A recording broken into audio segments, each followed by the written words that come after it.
My name is Sarah Williams. I am 54 years old, and I am from Salt Lake City, Utah. For much of my life, I believed that following the prophet was the same as following God.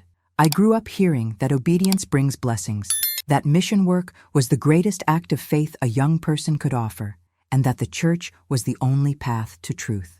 I repeated these words with pride, without imagining how much they would one day hurt me. Everything changed when my son received his missionary calling.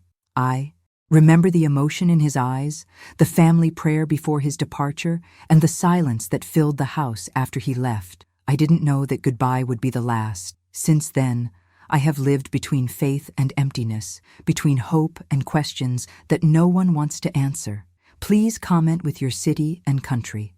Leave a like if you believe that faith should never hide the truth. And subscribe to hear more true stories. From the moment he was born, I felt my son had something different. He wasn't just another curious child running through the chapel aisles on Sundays. There was a serene light about him, a sweetness in his eyes, a faith that seemed to come from somewhere else. While other children were distracted during sacrament meetings, he listened attentively to every word, repeated the hymns with his heart, and asked questions too profound for his age. "Mommy, what's heaven like?" he would ask, and I would answer, smiling, that heaven was where the prophet and the angels who followed God's will lived. He would then say, with conviction, "One day, I want to be one of them." He grew up within the Church of Jesus Christ of Latter-day Saints as a living example of what we call a child of the promise. He was involved in all the activities, attended seminary before school, prayed on his knees every night,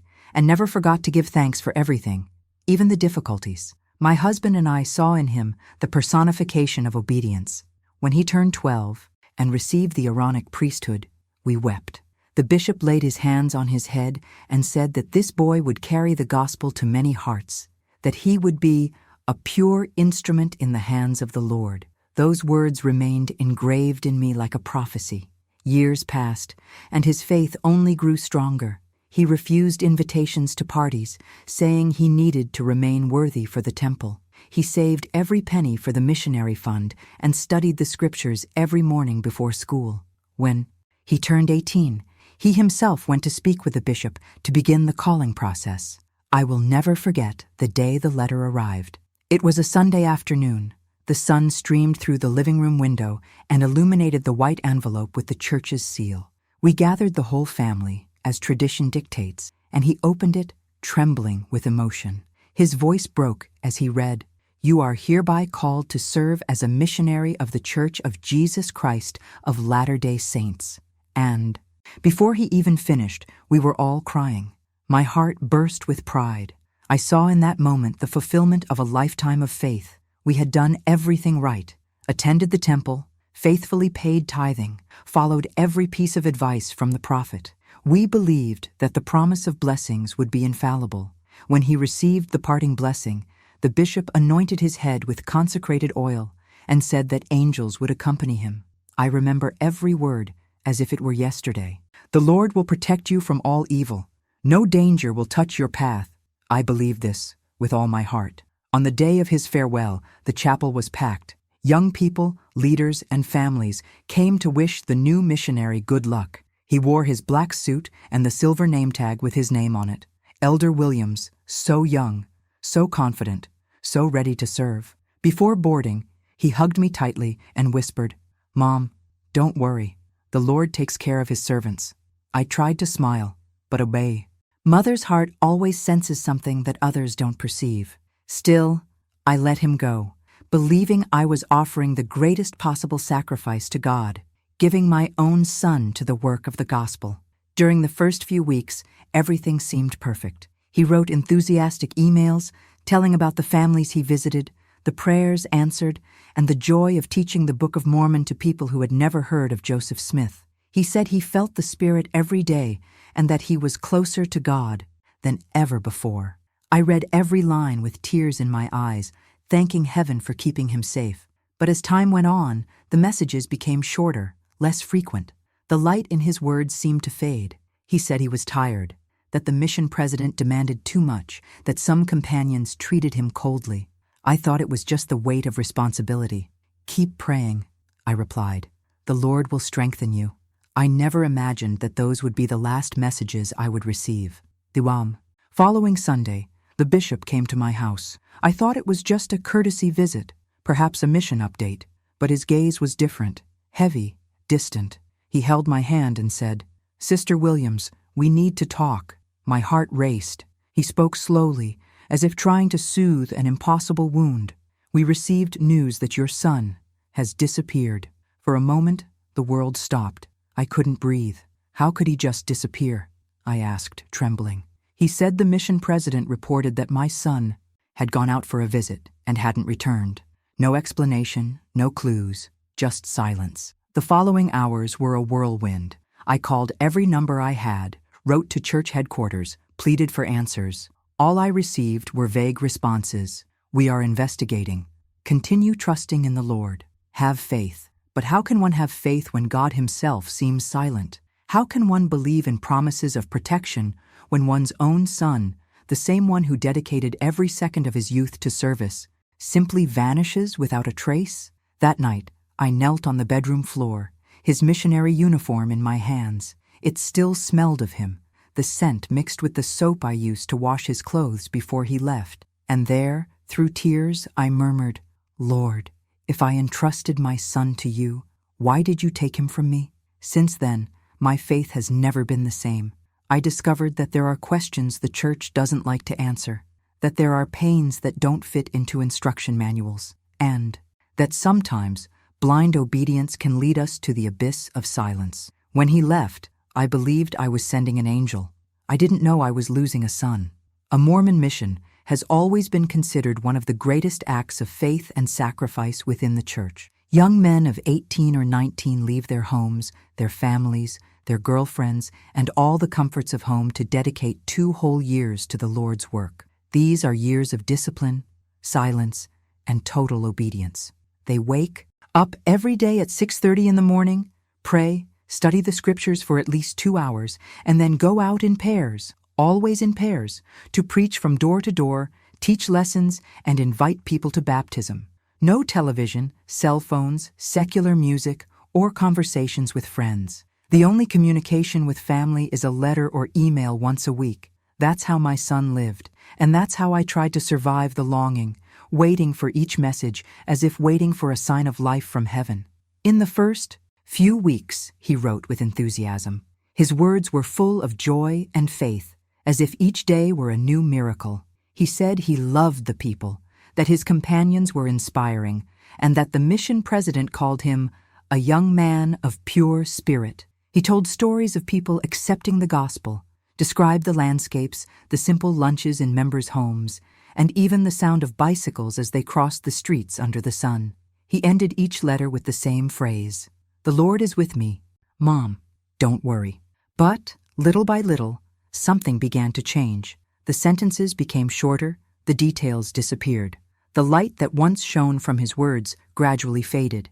He still said he was fine, but there was an invisible weight between the lines. He wrote that the work was difficult, but rewarding, that some days were hard, but it was all part of the plan. Once I noticed that one of the letters had parts crossed out, sections erased with ink. When I asked, he replied, "Nothing important, Mom, just typos." But deep down, I knew there was something more.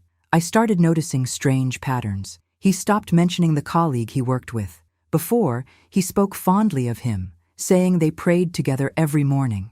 Now, he didn't mention him anymore. And when I asked if everything was all right with the mission president, he simply replied, "He's very strict, Mom, but it's okay." That word, strict, it kept nagging at me. The following weeks brought an unsettling silence. Messages began to arrive late, and some didn't come at all. I would get up every day at 7, open my computer, and refresh my inbox. When I saw his name, my heart would race. But sometimes the email wouldn't come, and when it finally did, it was cold, distant, almost automatic. "Everything's fine here. I'm studying hard.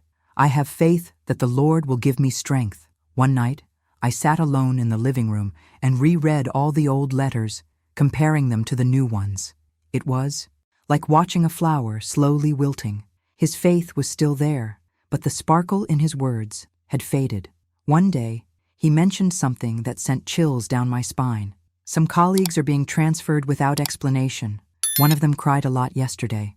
When I asked why, he simply replied, "Just decisions made by the leadership, Mom. Everything is under control." But I could feel the fear hidden behind every syllable. Over time, I realized that the tone of his messages had completely changed. He talked more about rules than about faith. He recounted that the mission president had eyes everywhere, that even the letters were read before being sent. "We must be obedient, even when we don't understand why," he wrote. I knew him well enough to know that that phrase wasn't his. I remember one specific message, sent on a Monday, as usual. He wrote, "Mom, don't worry about me. I'm safe, but things are different now. I pray a lot for wisdom." I spent hours staring at that line. Things are different now. What did he mean by that? Mothers learn to read what their children don't say. The pauses, the subtext, the silences. I knew something was troubling him, but I had no way to reach him. The mission was in another state, maybe another country. I couldn't simply call, show up, or ask for help. The church's rules are strict. The missionary belongs to the mission, and any contact outside of protocol is discouraged. Still, I began to pray every night, asking the Holy Spirit to show me what was happening. I dreamed about him frequently. In some dreams, he called me, but his voice seemed distant, muffled, as if there were a wall between us. In others, I saw him walking on a dirt road with his mission badge hanging on his chest, but his face was tired and pale. Weeks turned into months. At Christmas, the church allowed a brief video call, one of the few exceptions to the rules. I spent the whole day preparing the house, imagining his smile on the screen. When the connection finally happened, my heart broke. He was visibly thin, with deep dark circles under his eyes, and a look that seemed to carry more than any young man should carry. I tried to smile to disguise my worry, but I felt something breaking inside me. "Are you all right, my son?" I asked. He hesitated. "Yes, Mother, I'm fine. Just tired. The Lord's work demands everything of us." Before I could insist, the call ended. The screen went dark, and the reflection of my own anguish appeared on the monitor glass. After that, he only wrote 2 more times. In the last message, a phrase would stay with me forever. "If anything happens, Mom, remember, I did everything I could to honor the Lord." Those words didn't sound like those of an ordinary missionary. They sounded like a farewell.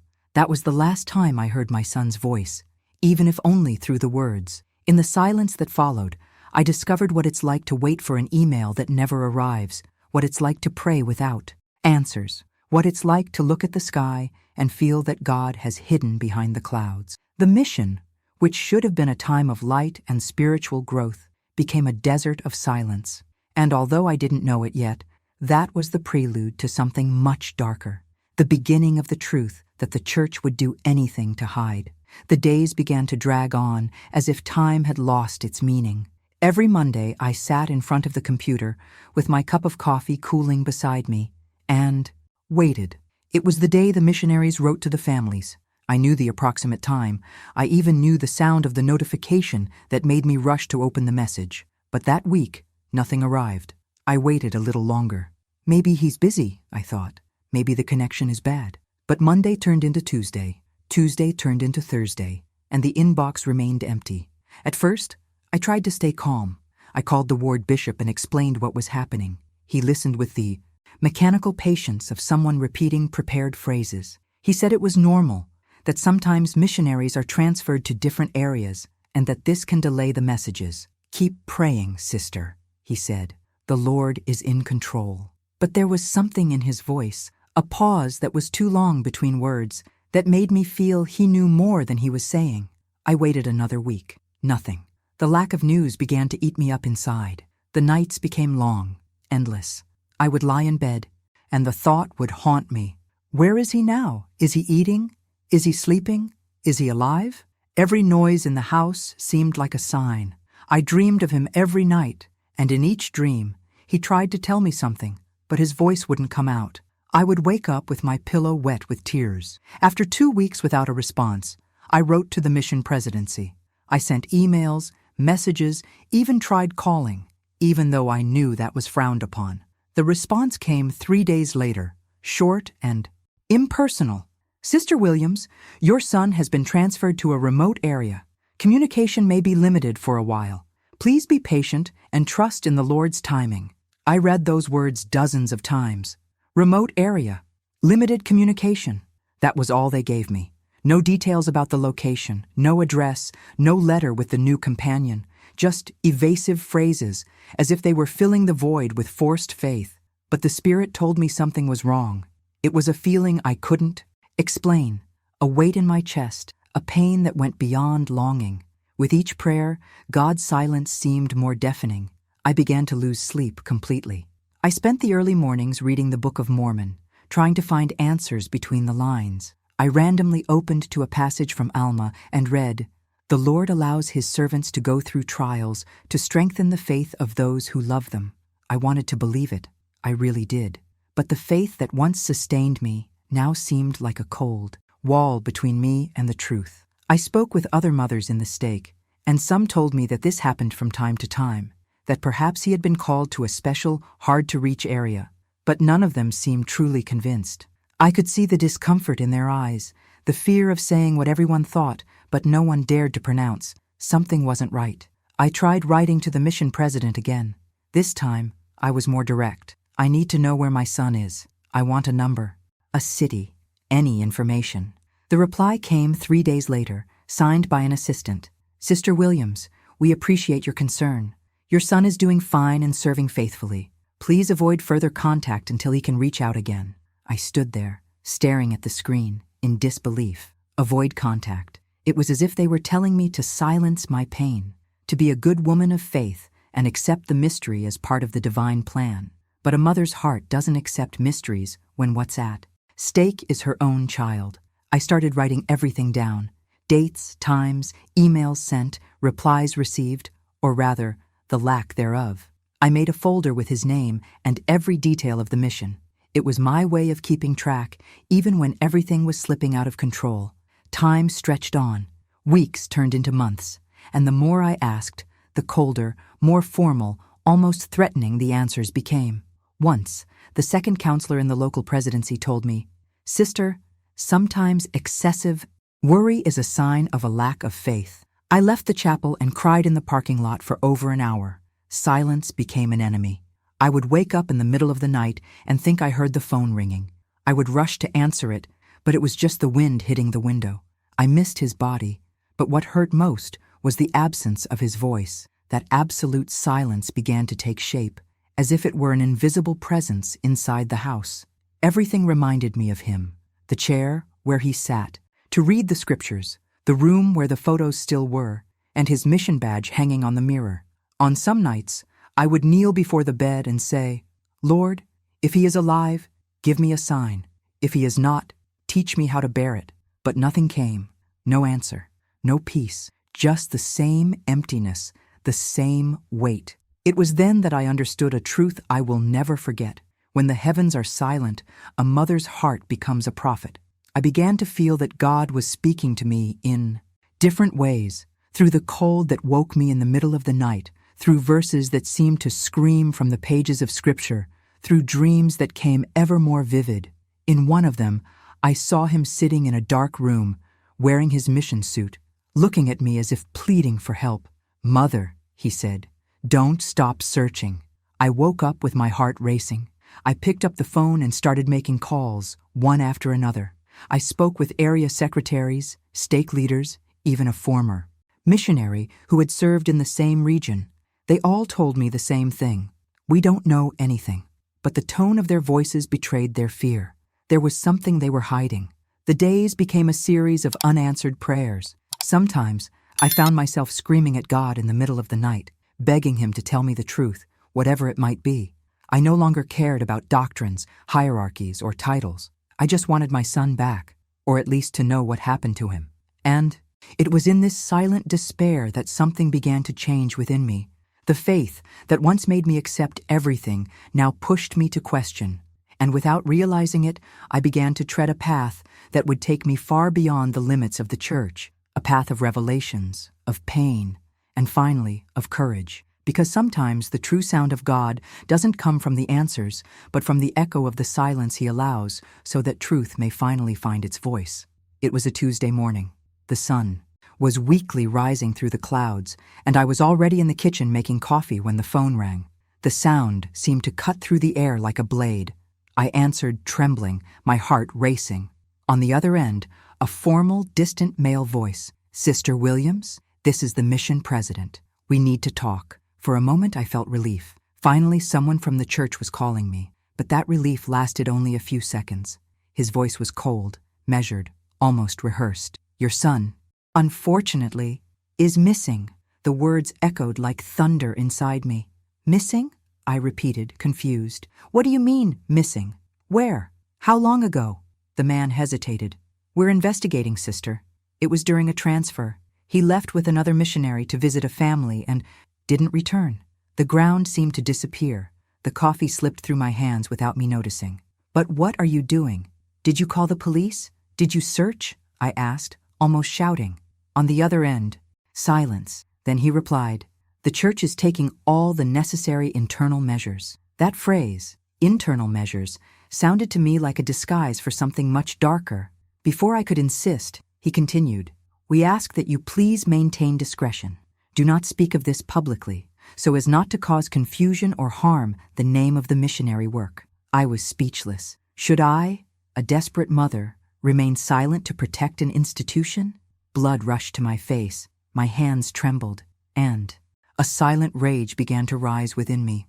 "Mr. President," I replied, trying to hold back tears, "are you asking me to remain silent while my son is missing?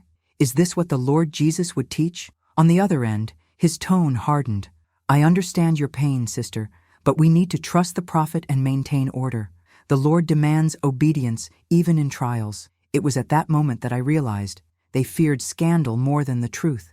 I hung up the phone and stood in the kitchen, staring blankly into space. The ticking of the clock seemed to mock my helplessness. Each passing second felt like an eternity. I called my husband at work, but I could barely get through. He rushed home, and together we spent the rest of the day trying to contact anyone who could help. No concrete answers, just evasive phrases, mechanical voices, leaders repeating the same mantra: "Have faith, the Lord is in control." But faith doesn't fill an empty room. Faith doesn't replace the voice of a child who disappears without explanation. In the following days, we tried to contact the local police in the area where he served. They said they weren't allowed to act without a formal request from the church, since the missionaries are under the ecclesiastical responsibility of the mission. I couldn't believe it. "Are you telling me my son disappeared and nobody is going to look for him because he belongs to the church?" I asked indignantly. The police officer looked away. "Ma'am, it's complicated. There are protocols, words too cold for the heat of the pain that consumed me." I spent the night awake, sitting on the floor of his room. His suit was still hanging on the closet door, his missionary badge reflecting the dim light of the bedside lamp. I picked up the badge and cried until I was exhausted. "My son, where are you?" I whispered. "What are they hiding from me?" The next day, I went to the local church headquarters. I wanted to speak with the bishop, to demand answers. He greeted me with a tense smile, as if carrying the weight of a secret. "Sister Williams, we are all praying for him. Trust the prophet. Everything happens for a purpose." I slammed my hand on the table. "A purpose? What purpose is there in the disappearance of a young man who dedicated his life to the Lord?" He stepped back slightly, looked around, and then said in a low voice, "The presidency has asked us to avoid talking about the case. It's best not to spread rumors." Rumors.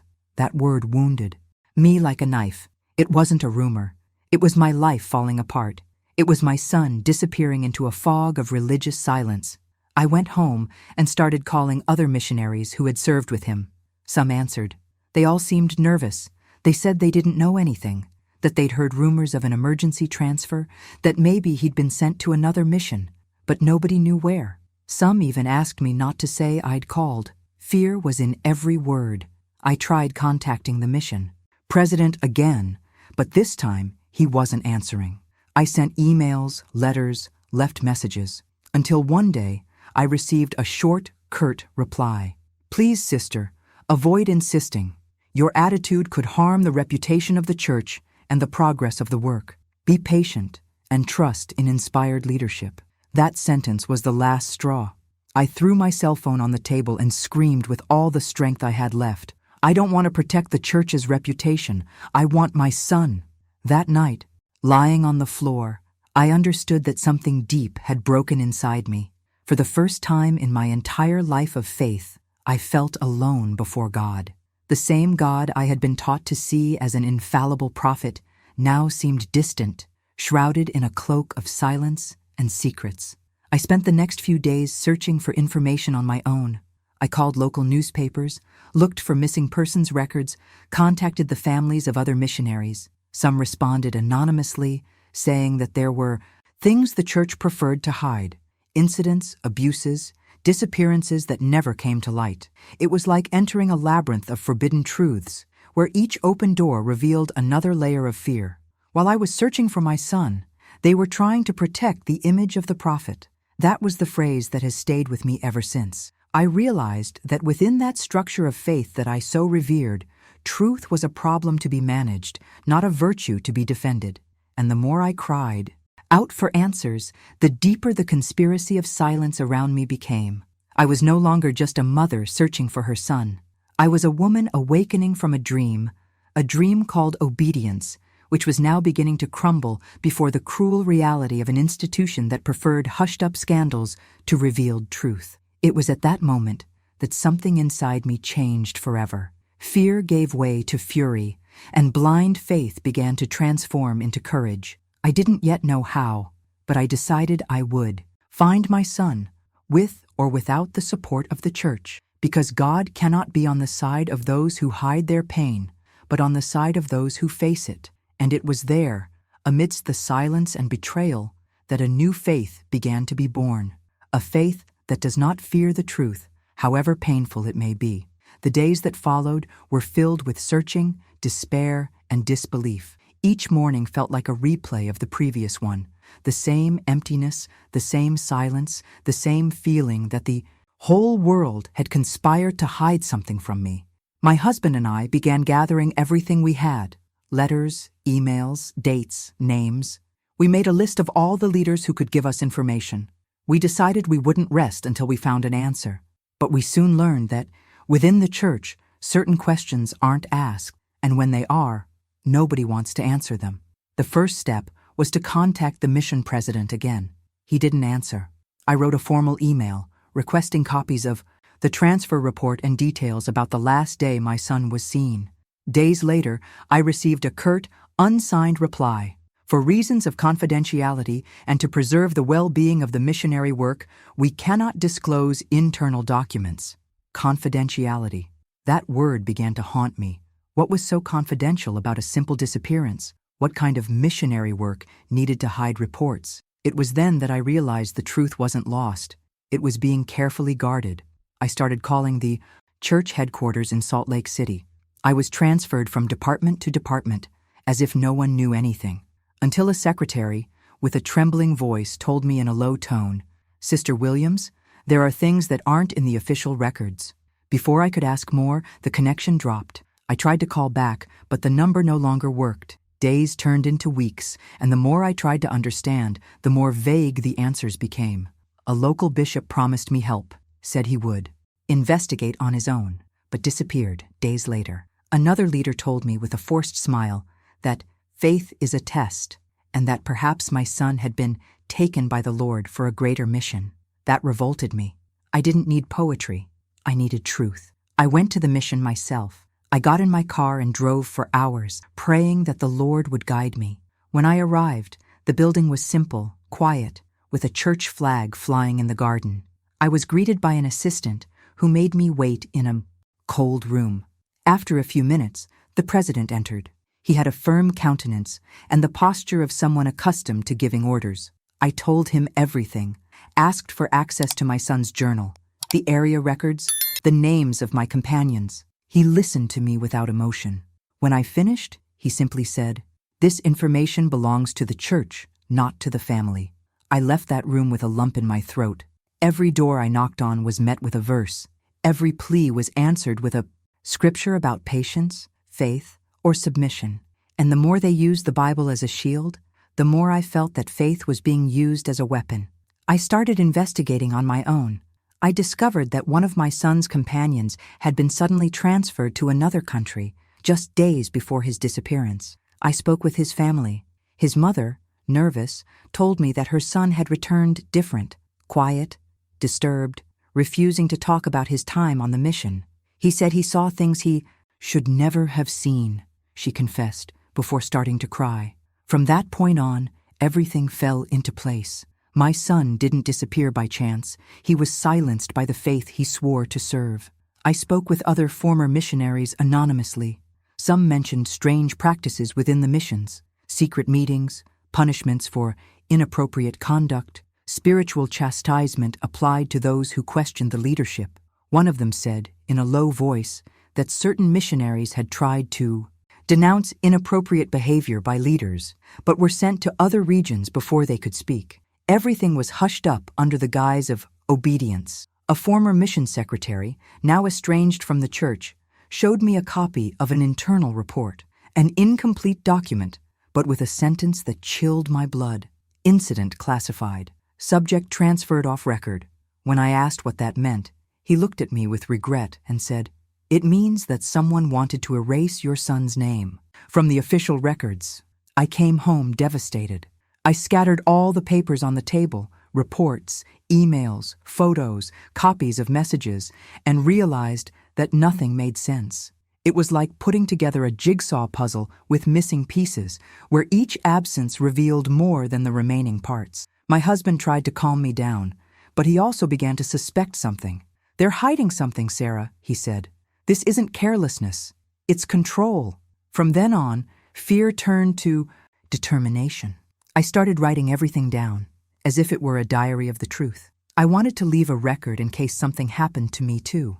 There was a pattern: documents withheld, witnesses transferred, stories altered. I even discovered that a letter from my son had been intercepted and never reached me.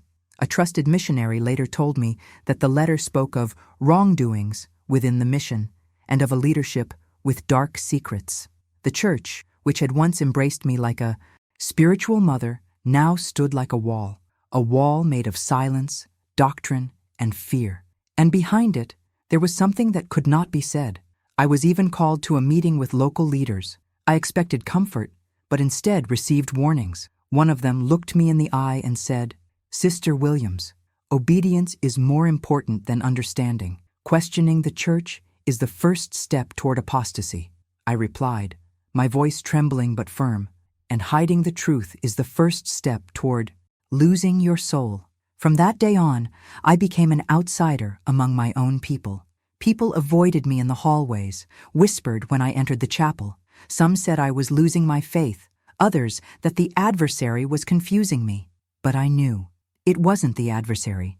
It was my conscience. What was once faith became investigation. What was once obedience became resistance. I no longer prayed for answers, but for courage.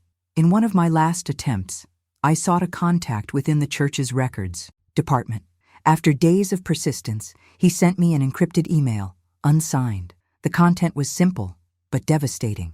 "Your son wasn't the first, and perhaps he won't be the last." There, everything was confirmed. The institution I called the true church had become a machine of silence, capable of erasing names, documents, and memories in the name of the Lord's work. My son disappeared serving the faith he believed would save the world. But now I knew the world he tried to save was the same one that swallowed him whole. And when I look back, I realize it wasn't just my son the church silenced. It also tried to silence all the mothers who dared to ask questions, all the voices that preferred truth to comfort. But what they forgot is that there are things that even religion cannot bury. Because when a mother loses her child to silence, she transforms into something that not even the power of a prophet can contain, the very voice of truth. The weeks following the cover-up were the darkest of my life. There was no longer any difference between day and night. Both were made of the same darkness. I would wake up with a racing heart and fall asleep with an exhausted soul. Prayers, once my refuge, had become a torment. I would kneel before my bed, but the words came out empty, dry, without echo. It seemed as if the sky had turned to concrete, and every attempt to communicate with God bounced back, as if I were talking to the walls. "Heavenly Father," I whispered, "do you hear me?" But only silence answered, and in that silence, a thought began to germinate, a forbidden, dangerous thought, one I never imagined I could have. Does God still live here? Everything I believed in began to crumble. The stories in the Book of Mormon, the promises of the prophets, the sermons about obedience, it all seemed like part of a grand charade. I remembered every Sunday I sat on the chapel pew and heard that the prophet is never wrong, that the church is perfect even if men are not.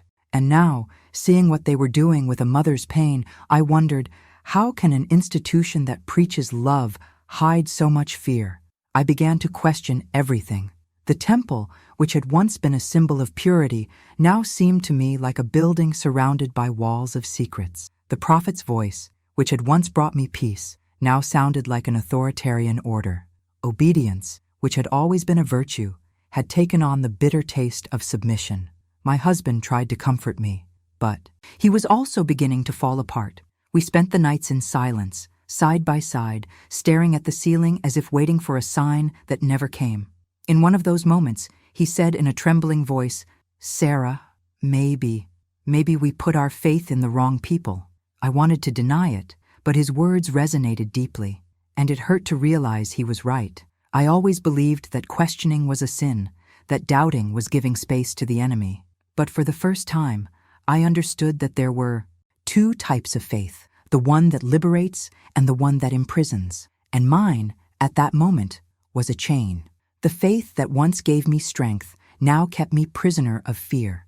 I began to notice how fear was present in everything: the fear of speaking, the fear of thinking, the fear of being seen as an apostate. In the church, silence is disguised as reverence, and blind obedience is called faith. But what happens when faith asks you to deny the truth? People began to distance themselves from me. Some looked at me with pity, others with suspicion. One Sunday, I entered the chapel and felt all eyes on me.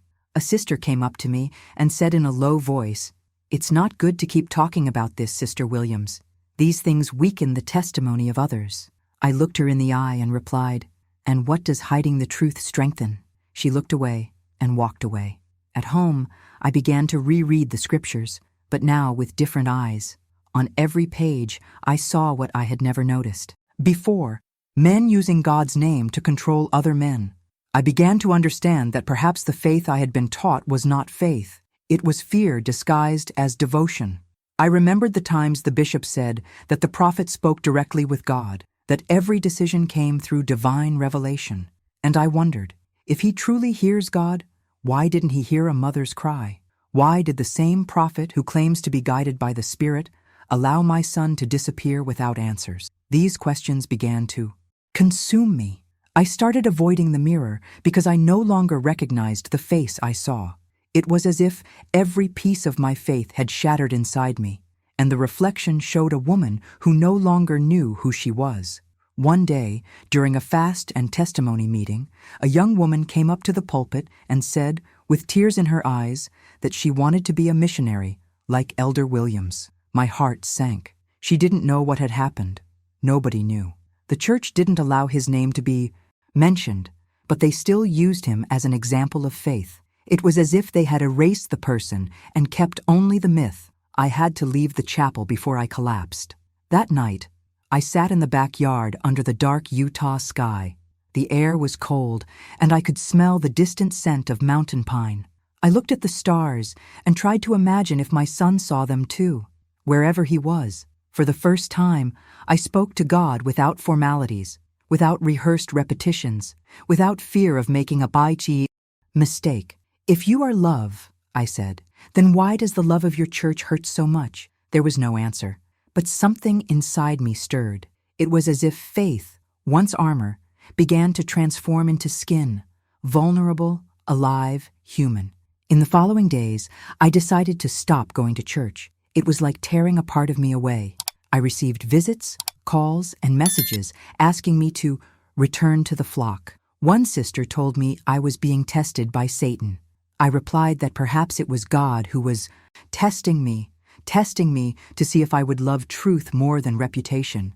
The doubt that once frightened me became my ally. I discovered that questioning wasn't blasphemy, it was survival. I started reading about other people who had also left the church. Their stories echoed my own. People who believed with all their hearts, but ended up wounded by the same system that promised salvation. Gradually, the anger began to blend with clarity. I understood that the pain wasn't a punishment. It was the price of lucidity, the price of seeing what no one wanted to see. One night, before going to sleep, I opened one of my son's last letters. At the end, he had written a sentence that I hadn't noticed before. "Mom, never stop asking questions. That's how we find truth." I stared at those words for long minutes, tears streaming down my face. It was as if he had foreseen everything. At that moment, I realized that the greatest lesson my son left me didn't come from the church, but from the courage to question God himself. And perhaps that's what true faith means, to keep searching even when the sky seems empty. Because in the end, I understood that I didn't just lose a son.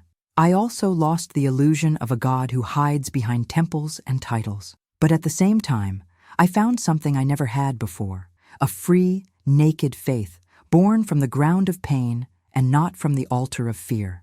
And so, between revolt and doubt, I began to rebuild myself, not as a woman without faith, but as a woman who learned not to worship silence. When faith breaks down, silence ceases to be a refuge and becomes a prison. It was at that point that I realized I could no longer expect the church to give me answers. I would have to find them myself. And for the first time, I felt that God was not against this decision. He was simply waiting for me to have enough courage to see what had always been right in front of me. I began my search in secret. I spent entire nights reading ex-missionary forums, accounts, hidden in anonymous blogs, deleted videos that resurfaced on small YouTube channels. Each testimony seemed to echo my own pain. Young people who had returned traumatized, families who never received their children back, stories of abuse, manipulation, isolation, and fear, always covered by a layer of doctrine and forced smiles. A former missionary responded to me on one of those platforms. His name was Daniel, and he had served a mission in the same state as my son, just a year before. We talked for hours. He said he had seen things that haunted him to this day. They controlled everything, he said. Even the letters we sent were read beforehand. If anyone complained or questioned, they were punished with forced fasting or sudden transfer. When I asked if he remembered my son's name, there was a long pause. "Yes, I've heard of him. They said he tried to report something, and then disappeared." My whole body went cold. That sentence fell on me like a divine pronouncement. "Report something?" I asked, my voice almost inaudible. "What?" Daniel sighed. "There were rumors about a mission leader. He was taking advantage of the missionaries, especially the younger and more obedient ones. Some tried to speak up, but the presidency hushed everything up." I felt the world spin. I spent the night awake, mentally reviewing every detail, every word, every glance. The pieces were finally beginning to fall into place, and the image that was forming was monstrous. The next day, I decided to dig deeper. I contacted an organization that supports victims of abuse within the Mormon Church. There, I was introduced to other mothers, other stories almost identical to mine, missing young people, unexplained suicides, silent expulsions, all always covered up in the name of missionary work. One of these mothers, from Idaho, showed me a copy of an internal report she had obtained through a former employee. The document mentioned morality incidents among missionaries and administrative failures covered up to preserve the public image of the church. Amidst the blurred pages, one name caught my eye, the president of my son's mission. I felt a chill run down my spine. That man, who had asked me to remain silent in the name of God, was now mentioned in a report as someone under confidential disciplinary investigation. The report didn't say why, but I knew. I always knew. I continued searching. I found omitted letters, messages that should have been sent to the families but never left the mission. A former secretary, moved by remorse, confessed to me that some of the correspondence was withheld to avoid scandal. He sent me scanned copies of some of them. Among them was a letter in my son's handwriting, dated 2 weeks before his disappearance. The words were shaky, but the content was clear. Mom, pray for me. There are things happening here that are not of God. I can't say more, but I need you to know that I love the Lord, not the institution. I read that sentence repeatedly until tears blurred the letters. There was the answer I had been searching for. He didn't run away, he didn't get lost, he didn't go mad. He was silenced because he dared to touch the wound the church was trying to hide. I was overcome by a mixture of pain and clarity. For the first time, I didn't feel guilty for doubting. I felt pride. My son had been brave. He saw the rot behind the facade of sanctity and had the courage not to remain silent. And deep down, I knew that his courage had cost him his own life. I began gathering everything I discovered: accounts, screenshots, copies of letters, documents. I created a dossier, and with each new piece of evidence, the church's mask crumbled before my eyes. The institution that taught me to sing hymns about light and purity now reeked of power and fear. I realized that their holiness was built upon the silence of those who suffered, but along with the pain came liberation. With each truth revealed, I felt the weight lessening. It was as if the Spirit, which had previously seemed absent, finally returned, not to comfort me, but to show me the way. One day, I sat before the mirror and looked at myself. The woman reflected was no longer the submissive, faithful woman who feared displeasing the prophet. She was a mother who had faced hell in the name of truth, and for the first time, I saw something divine in that reflection. I understood that God had never abandoned me. He had only waited for me to stop confusing obedience with faith. I decided to write a full account. I sent copies of the documents to independent journalists, lawyers, and alumni groups. I knew I was picking a war, but I also knew that silence was their weapon, and that my voice would be the breaking point. I received veiled threats, emails with no return address saying I was blaspheming against the Lord, but I was no longer afraid. After losing a child, there's nothing more they can take from you. On a cold winter night, I sat at the table and opened my son's last letter, the original, the only one that hadn't been censored. At the end, he wrote, "Truth will always be stronger than fear. Don't stop believing in the real God, Mom. The truth will always be stronger than fear. Don't stop believing in the real God, Mom." Those words became my gospel. At that moment, I understood that truth does not destroy faith. It destroys the lie that masquerades as faith. And when the lie finally falls, what remains is not emptiness, but the living presence of a God who never needed golden temples to manifest himself. A God who dwells in courage, justice, and love, who insists on remaining, even when the world tries to extinguish him. That's how my awakening began. An awakening that didn't come from sermons or the revelations of a prophet, but from the cry of a wounded heart that refused to be silenced. Because in the end, the truth is the most dangerous and the most liberating miracle one can encounter. After I published the dossier with the evidence, I thought the church's silence would be my only response. But to my surprise, something began to happen. Emails started arriving from everywhere. Mothers, fathers, former missionaries, even former leaders who could no longer bear the weight of the secret. The messages were full of pain, but also of relief. "You are not alone," they said. "My son also disappeared. My nephew returned from his mission and was never the same again." They also asked me to remain silent. I realized that my cry had awakened dormant echoes. People who had lived for years imprisoned by fear began to find courage in my story. That's how something new was born.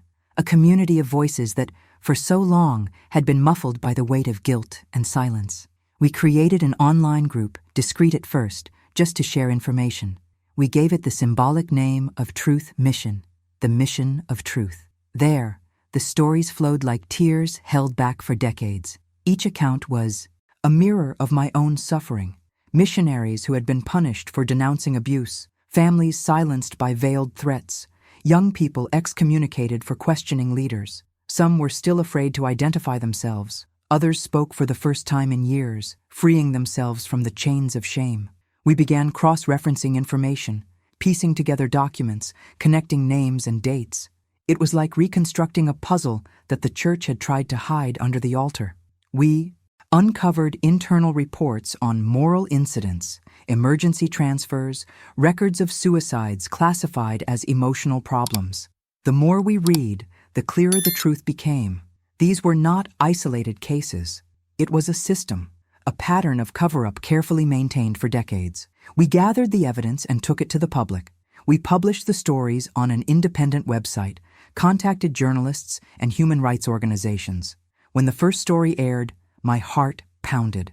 I feared the consequences, but I also felt a peace I hadn't known in a long time. Because at that moment, I realized that pain, when shared, loses its power to destroy us. The messages began to multiply. Parents from Brazil, Mexico, the Philippines, South Africa, all with similar stories. The global church, which had always presented itself as perfect and uniform, now found itself confronted by real faces and names, by voices that could no longer be ignored. Our group grew. We started meeting virtually, then in person. We rented a small room in Salt Lake City for a symbolic gathering. When I entered that space and saw dozens of mothers and fathers holding photos of their children, something inside me broke, and, at the same time, something healed. There was a reverent silence, not of fear, but of respect, a different kind of communion, more human, more genuine. One father stood up and recounted how his son had returned from the mission with profound psychological trauma. Another, with tears in his eyes, revealed that his daughter had been harassed by a leader and forced to ask forgiveness for tempting the priest. Each story was an open wound, but also a spark of light. When it was my turn to speak, I took a deep breath and said, "For a long time, I believed that faith was about obedience. Today, I understand that faith is about resistance." People applauded silently, some crying, others simply nodding. In that instant, I felt my son was there, in every voice that rose up, in every gaze that dared to face the pain without fear. We started recording videos, writing books, giving interviews, not out of revenge, but out of love. We wanted the world to know what happened behind the doors of holiness. The church reacted with disinformation campaigns, trying to portray us as enemies of the faith, but it was too late. The truth had emerged from the shadows. One day, I received a call from a young man who had served with my son. His voice trembled. I was his companion in those last days, he said. He tried to warn me. He said what was happening on the mission was wrong, that someone needed to speak up. I didn't have the courage, but now I speak for him. I remained silent, just listening. And when I hung up, I cried like I hadn't cried in a long time, not from pain, but from relief, because I realized that my son, in some way, was still fulfilling his mission, no longer preaching doctrines, but awakening consciences. Gradually, my faith began to rebuild itself, not on dogma, but on truth. I understood that God doesn't need perfect churches, only sincere hearts, that the true gospel is not what is repeated from pulpits, but what is born from empathy, courage, and justice. I started visiting hospitals and shelters, helping young people who had left the church and felt lost. Many called me Mother Sarah, and I welcomed them as if they were my own children. It was the way I found to transform pain into purpose. One afternoon, one of the mothers in the group told me, "You restored our faith." I smiled and replied, "No, dear. We just remembered that faith doesn't belong to them. It has always been ours." Today, when I look back, I see a line connecting every tear, every silence, every discovery. Everything has brought me here, to this point where fear has lost its voice and the truth has begun to speak. What was once shameful is now liberation, because we no longer walk alone. We are many, we are all. And if the church built its power on silence, we will build our hope on the sound of truth. With each new testimony, with each story told, I feel that heaven opens up again. Perhaps the true miracle was never seeing a prophet speak, but seeing the people finally listening to one another. And if someone ever asks me if I still believe in God, I will answer without hesitation. I believe more than ever, because it was He who taught me that the faith that survives lies is the only one worth living for. Today, when I look back, I see a road paved with tears, courage, and revelation. Everything I've lived through, every unanswered letter, every cold reply, every sleepless night has brought me here to this moment when I can finally speak. I no longer speak merely as a mother searching for her lost son, but as a woman who has learned that true love for God begins when we cease to fear the truth. For years, I was taught that obedience was the path to salvation, that silence was a virtue, that questioning was a lack of faith. But today, I understand that there is a kind of silence that kills. It kills the soul, hope, and sometimes life itself. It was this silence that took my son, and it is against this silence that I raise my voice. Today, I speak for him, and for all those who disappeared in the name of obedience, for every missionary who left home believing they were serving God and encountered abuse, control, and fear, for every mother who still waits for a connection that will never come, for every father who was forced to swallow his tears so as not to weaken the community's witness, for all those who lost their faith at the hands of men who call themselves God's spokespeople, but who never learned what compassion is. If there's one thing I've learned on this journey, it's that God never asked for blind obedience. He asked for an awakened conscience. True faith is not that which bows before power, but that which stands up against injustice. For a long time, I wondered where God was when my son disappeared. Today, I know. He was crying with me. He wasn't in the temple, in the secret meetings, or in the words of the prophet. He was in that silent cry that echoed within me saying, "Speak." And I spoke. I spoke when they told me to be quiet. I spoke when they tried to call me a heretic. I spoke when fear threatened to take over my body. And I discovered that, in speaking, I didn't lose my faith. I recovered it. Because faith without truth is idolatry, but faith with courage is liberation. Today, I understand that my son's story is not just mine. It belongs to a chorus of voices that the world tried to silence, but which now rise up united. Each testimony, each word, each tear is a seed of justice planted in the soil of fear. And one day, these seeds will flourish in a field where the name of God will no longer be used to hide suffering, but to heal wounds. The church may try to erase our names from the records, but it cannot erase the truth from the heart of those who awaken. And awakening is something no one can control. It begins with doubt, grows with courage, and ends in freedom. Today, I know that my son did not die in vain. He was the first to see what I didn't want to see. And, even in his absence, he continues to preach, not with words, but with the impact of his courage. His mission on earth did not end. It continues in every person who decides to open their eyes and say, "Enough of the silence," because God does not dwell in temples of gold, nor does he hide behind hierarchies. He dwells in the hearts of those who dare to defend love above obedience. He does not ask for sacrifices. He asks for conscience. He does not demand fear. He asks for compassion. And he does not impose silence. He asks for a voice. If there's one message I can leave you with, it's that truth doesn't destroy faith. It purifies it. It restores it to its most human and divine form. And when the truth comes to light, fear loses its power. Today, I raise my voice not in anger but with purpose, not with hatred but with hope. I want the world to know that there is no sin in seeking answers, that there is no heresy in demanding justice, and that there is no disobedience in loving enough not to accept lies. My faith now is simple. I believe in a God who is not offended by the truth. I believe in a God who does not silence a mother's cry. I believe in a God who does not need infallible prophets, but human hearts capable of feeling, crying, and acting. And it is to this God that I dedicate every word of this story. If my son taught me anything, it was this: faith is not what makes you fall to your knees, but what gives you the strength to get up. Today, I speak on his behalf, and on behalf of all those who never had the chance to tell what they lived through. And I say with all the certainty of my soul, God doesn't ask for silence. He asks for courage. Comment. I'm awake. I want to know the truth. Leave a like if this story touched you.